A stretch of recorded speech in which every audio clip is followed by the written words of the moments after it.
Hasil alam, saudara, yang ada di Indonesia ini sangat kaya.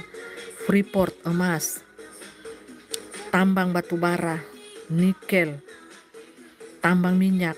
Itu Bapak Ibu, tidak perlu pajak. Di Indonesia ini tidak perlu pajak sebenarnya. Pajak itu sistem dari divide et impera. Mengapa tidak penting pajak? Saya katakan SDM, sumber daya alam Indonesia ini sudah cukup membiayai gajinya Pak Presiden, salary-nya Pak Presiden, kabinet, menteri semuanya. Ya Pak Presiden so kaya raya semua dorang. Semuanya sampai DP kepala desa semuanya. Semua itu hasil sumber daya alam itu Bapak Ibu. Untuk gaji semua aparatur negara. Itu sedangkan orang nganggur saja itu dapat uang 25 juta loh. Kalau itu sumber daya alam itu betul-betul sila demi sila itu diterapkan. Keadilan sosial bagi seluruh rakyat Indonesia. Rakyatnya makmur. Rakyatnya bahagia. Ya ini korupsi semua. Gimana mau bahagia rakyat? Sekarang lah waktunya rakyat bersuara. Mereka sudah jemu melihat tingkah laku aparat-aparat ini negara. Yang kalian anggap kalian itu aparatur negara. Apa hebatnya? Kalian cuma pakai berfoya-foya, bersantai-santai, berleha-leha.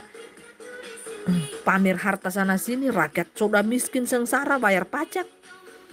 Sumber daya alam itu ditarik saudara, diambil semua. Tidak ada manusia yang bisa pegang sumber daya alam itu. Dikelola oleh pemerintah. Yang sudah ada pemerintah untuk mengelola semuanya, untuk dibagi-bagi seleri kepada aparatur semua negara. Dari jajaran tertinggi paling tinggi sampai bawah.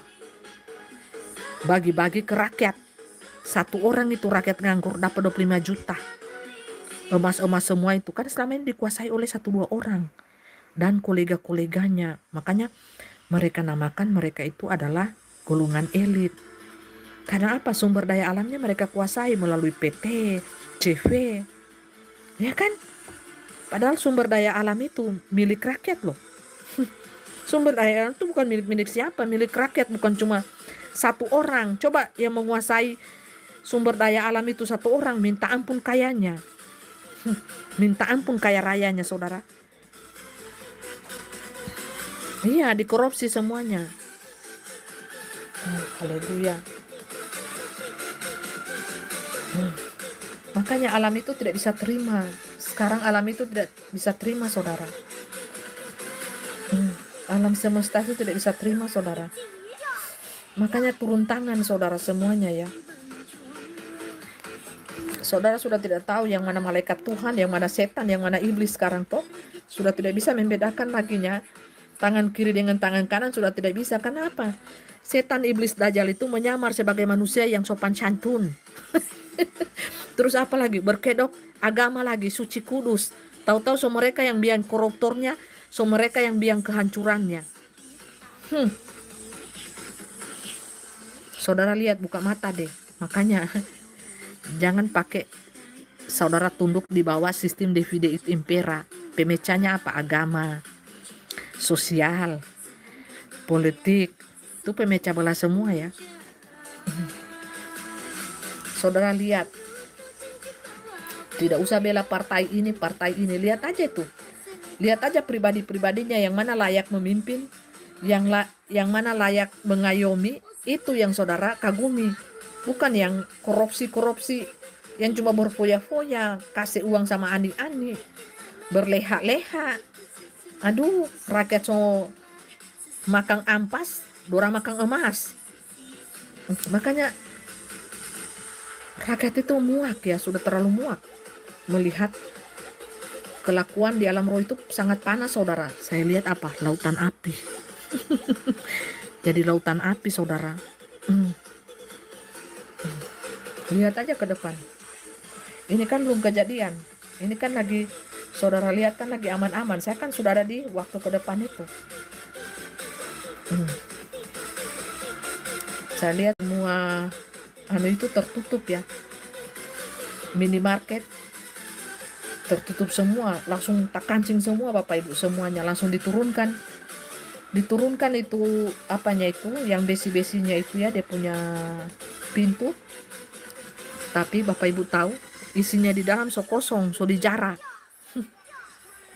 Itu penglihatan saya. Terus api di mana-mana. Parah saudara.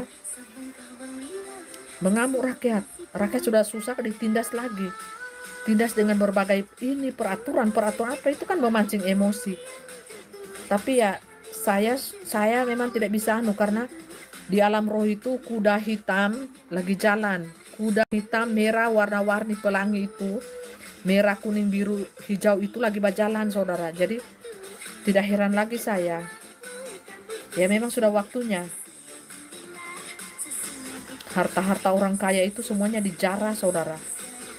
Kenapa? Mereka kan sudah cukup kenyang dengan harta haram yang mereka miliki. Ya hasil-hasil alam semua mereka kuasai kan.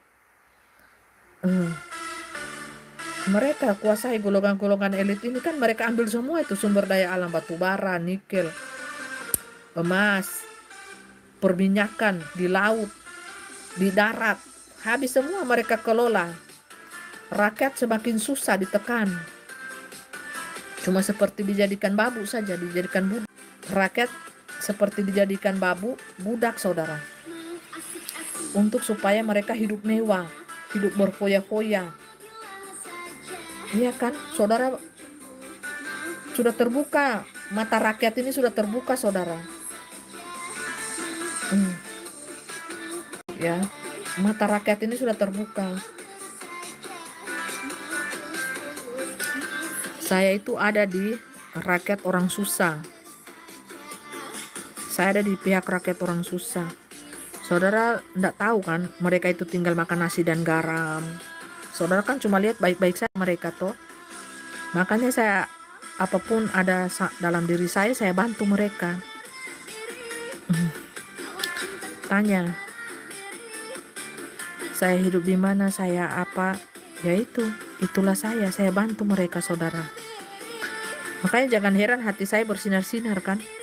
Tiada yang tersembunyi di hadapan Tuhan.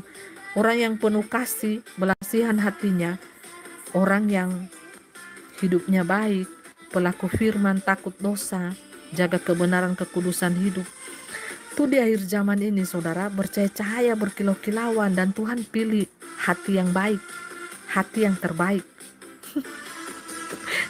Manusia melihat rupa kan, melihat fisik, pintar sekali menghakimi. Mereka hakimi saya, mereka tidak tahu saya sedang menggenapkan karya Tuhan, karya ilahi di muka bumi ini.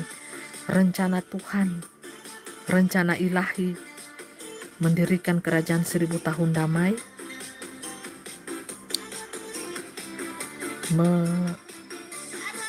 memberitahukan kepada dunia kalau Tuhan Yesus Kristus itu sudah ada bersama dengan kita dan berada di tengah-tengah kita. Lihat aja channel King of the King 1000 tahun damai, penuh cahaya kemuliaan Tuhan. Mana ada manusia pembicara di dunia itu seperti beliau, bercahaya berkilau-kilauan, mana ada saudara.